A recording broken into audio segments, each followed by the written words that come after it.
Hi, my name is Carl Azus. Welcome to the show.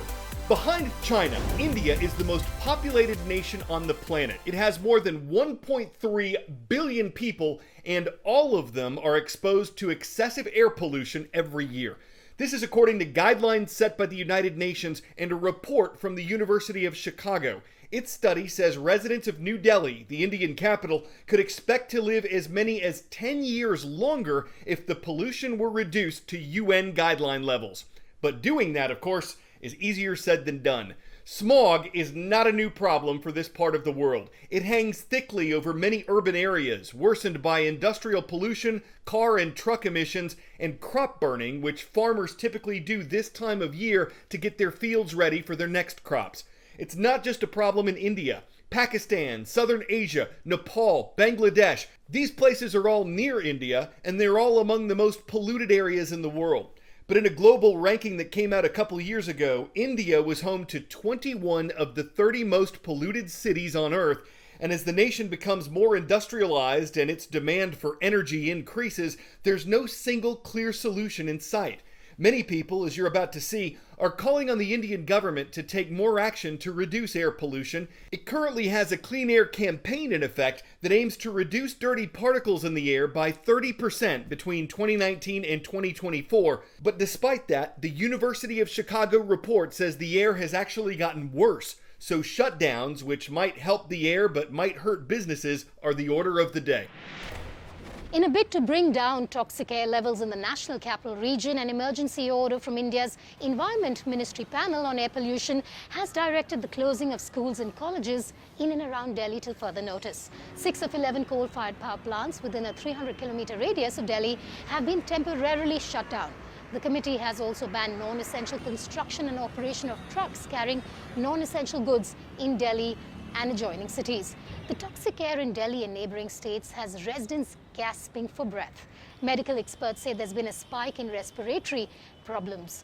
According to the World Health Organization, air quality index between 0 and 50 is considered good.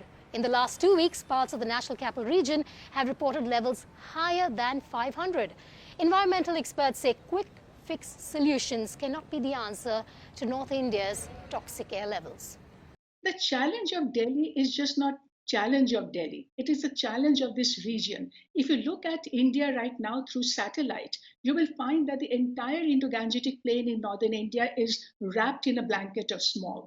And this is because this time of the year, when you don't have integrated plan for the entire region and aggressive action to address each and every source of pollution in the entire region, that's where we have to step up the action.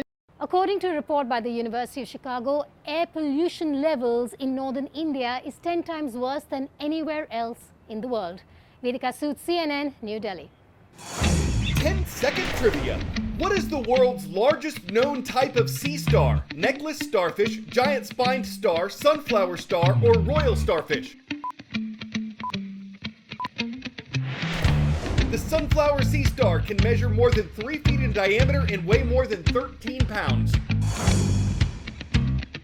It can have anywhere from 15 to 25 arms and thousands of tube feet. It's a predator that plays an important role in the ecosystem, but it's among more than 20 different sea star species that have been mysteriously dying off in part of the world, and scientists don't know exactly why.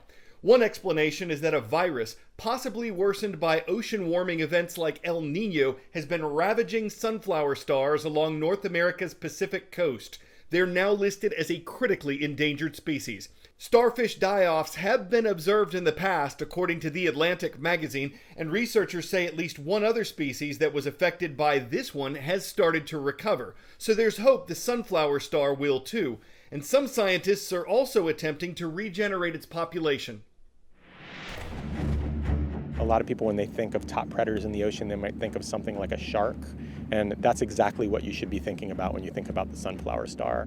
It's the largest sea star in the world, so it eats all kinds of organisms on the seafloor, from shellfish to sea urchins, moving their little tiny feet underneath to glide across the seafloor and then strike fear into organisms that they encounter. So when they eat, they actually swallow the entire prey whole. And it sort of seems a little counterintuitive to say that a predator helps to keep more species around, but that's actually what happens. And so when the top predators are present, you have a much more diverse and high-functioning ecosystem.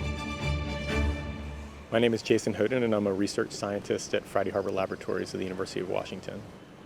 The sunflower star existed along a very, very wide stretch of the coastline all the way from Alaska down to northern Mexico. Starting in about 2013, there was a syndrome that started to appear all up and down the west coast of North America, where sea stars of all varieties started to show this wasting syndrome, which is this horrible effect that causes the sea stars to essentially melt. Sunflower stars were really, really hard hit, and they were down in this region to probably 5% of their historical numbers, and in some areas in the south, like off of California, we haven't seen sunflower stars for years. When a predator that's a key member of an ecosystem, like sunflower stars are, disappears, there are really, really broad cascading effects. And that's what we're actually seeing in places like California, where kelp forests are declining, and that happened right around the same time as the sea stars started to disappear. Kelp is just so fundamental to the health and well-being of the ocean. It's a habitat for an incredible number of organisms. It removes carbon from the atmosphere, and what we've seen is essentially a shift in the habitat from this diverse, highly functioning ecosystem with many different kinds of species, and now we see mostly barren habitat with a lot of sea urchins, and sea urchins eat kelp, and so right now populations are sort of out of balance. And we think that one of the contributing factors for that is the loss of one of their major predators, the sunflower star. We feed them exactly once every 2 days. So in 2019, I was first contacted by the Nature Conservancy in California because they were interested in whether it would be possible to breed sunflower stars through their life cycle. We have a new generation of sunflower star juveniles growing in the lab right now. Then the next goal after that is to see whether or not sea stars at a year old, whether they can survive out in the wild. What we really want to do is, in addition to trying to restore the populations that are there actively, we also want to maintain the health of the ecosystems where they exist now. And that extends to all manner of things that all of us can do to protect our local waters and our ecosystems. They're all connected, and they're connected to the health of the sunflower star, and they're connected to the health of our ocean ecosystems and to our own health. We're learning something about an endangered species here, and information that we hope will inform upon our ability to be able to preserve this species and others like it in the wild.